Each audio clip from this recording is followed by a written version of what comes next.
لیکن ساتھ ہی اس بات کو سن لیں، میں نالائق آدمی، مجھے سمجھانے کا طریقہ نہیں آتا، میرے گفتگو کا اندازہ بھی یہی ہے، آپ حضرات مجھے معاف فرمائیں، اس کو سن لے، پٹھان، بلوچ، سندھی، مہاجر، کسے باشد کوئی بھی ہو، اس بات کو سن لو، زنا ایک قرض ہے جو اس دنیا میں اس کو چگانا ہے، دینا ہے اس کو، بس اس کو جب آدمی سنے تو انشاءاللہ زنا کی ہمت نہیں ہوگی، اس کو بدکاری کی ارادہ بھی نہیں کرے گا۔ یاد رکھ لینا، جو کسی کی ماں اور بہن اور بیٹی کی عزت کو لوٹتا ہے، تیار ہو جائے، چاہے اس کو پتہ چلے یا نہ چلے، اس کے مرنے سے پہلے اس کی بیوی، بہن، بیٹی، کسی کی عزت ضرور لوٹے گی۔ یہ میں قسم اٹھا کے کہتا ہوں آپ کو، وہ جتنا بھی چوکیدار لگا دے، گن مین دائما لگا دے، پہلے وہ چوکیدار خود ہی کام کریں گے اس کا۔ جی ہاں، یہ جو آپ سمجھیں گے کہ جو ظالم شراب نوش طبقہ ہے، جو شراب نوشی کرتے ہیں اور جو لوگوں کی عزتیں لوٹتے ہیں اور غریبوں کی ماں اور بہن بیٹیوں کے ساتھ، اللہ کی قسم کوئی بھی ان میں سے محفوظ نہیں ہے۔ یہ پکی بات ہے، پکی بات ہے، ضروری نہیں ہے کہ اس کو پتہ چلے یا نہ چلے، اس لیے توبہ کریں، اللہ کی طرف رجوع کریں۔ ظاہر ہے کہ انسان ہے، آدمی اپنے کبھی شہوت پر اور اپنی خواہشات پر کنٹرول نہیں کر سکتا،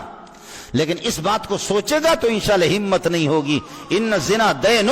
زنا ایک قرضہ ہے، اس دنیا میں دینا ہے، اس دنیا میں۔ یہ ضروری نہیں ہے کہ زانی کو اطلاع دی جائے، فرشتے آ کر کے اطلاع نہیں دے گا، لیکن اللہ ضرور اس کے ساتھ ہوگا، اس کی بیوی، اس کی بیٹی، اس کی کسی بہن، کسی کی عزت ضرور لوٹے گی، ضرور لوٹے گی۔ ہاں، توبہ کر لے، اللہ اپنی بارگاہ میں توبہ کو قبول فرمائے،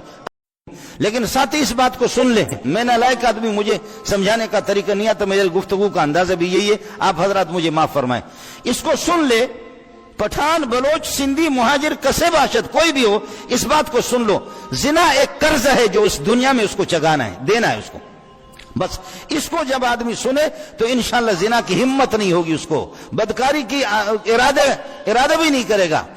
یاد رکھ لینا، جو کسی کی ماں اور بہن اور بیٹی کی عزت کو لوٹتا ہے، تیار ہو جائے، چاہے اس کو پتہ چلے یا نہ چلے، اس کے مرنے سے پہلے اس کی بیوی، بہن، بیٹی، کسی کی عزت ضرور لوٹے گی۔ یہ میں قسم اٹھا کے کہتا ہوں آپ کو، وہ جتنا بھی چوکیدار لگا دے، گن مین دائما لگا دے، پہلے وہ چوکیدار خود ہی کام کریں گے اس کا۔ جی ہاں، یہ جو آپ سمجھیں گے کہ جو ظالم شراب نوش طبقہ ہے، جو شراب نوشی کرتے ہیں اور جو لوگوں کی عزتیں لوٹتے ہیں اور غریبوں کی ماں اور بہن بیٹیوں کے ساتھ، اللہ کی قسم کوئی بھی ان میں سے محفوظ نہیں ہے۔ یہ پکی بات ہے، پکی بات ہے، ضروری نہیں ہے کہ اس کو پتہ چلے یا نہ چلے، اس لیے توبہ کریں، اللہ کی طرف رجوع کریں۔ ظاہر ہے کہ انسان ہے، آدمی اپنے کبھی شہوت پر اور اپنی خواہشات پر کنٹرول نہیں کر سکتا، لیکن اس بات کو سوچے گا تو انشاءاللہ ہمت نہیں